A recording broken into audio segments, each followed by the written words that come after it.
Hello, Blue Letter Bible users. During this time when we're separated from our church body, we want to take this opportunity to introduce to you some free online meeting tools, and also how Blue Letter Bible is being incorporated into these meetings. So we invite you to watch this short video, and as always, we thank you for supporting Blue Letter Bible. Thank you, Jim. First off, I'd like to introduce you to Skype. It's easy to use and completely free. Up to 50 people can participate in your meeting.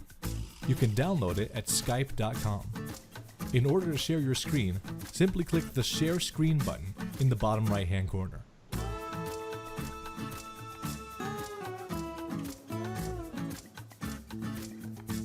Next up is Zoom. It's completely free and has a streamlined interface. Up to 100 people can participate in your meeting. You can download it at zoom.us. To share a Blue Letter Bible window, all you have to do is click Share Screen and then select the appropriate window. Finally, I'd like to show you FreeConferenceCall.com. It's completely free and can host up to 1,000 participants in a single meeting. It also has no time limits whatsoever. In the desktop application, you can share your scripture mark window by clicking Share in the bottom menu bar, then selecting the appropriate window. If you'd like to let someone else share, simply right-click on their name in the attendees list, and then select Switch Presenter.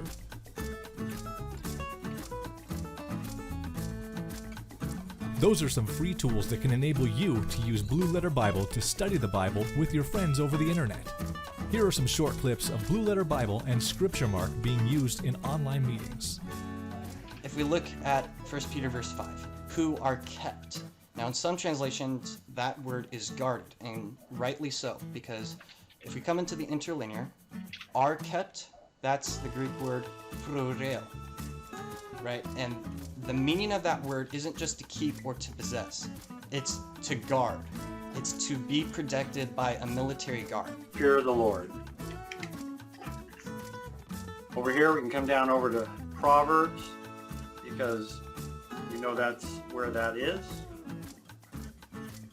So it says, do not be wise in your own eyes, fear the Lord. It also says in Proverbs, the fear of the Lord is the beginning of the knowledge. But the Lord is faithful. Well, how is the Lord faithful? Well, He will establish you and He will guard you against the evil one. And we have confidence in the Lord about you. About what? That He is doing and will do the things that we command. Once again, we thank you for supporting the ministry. Thank you for watching.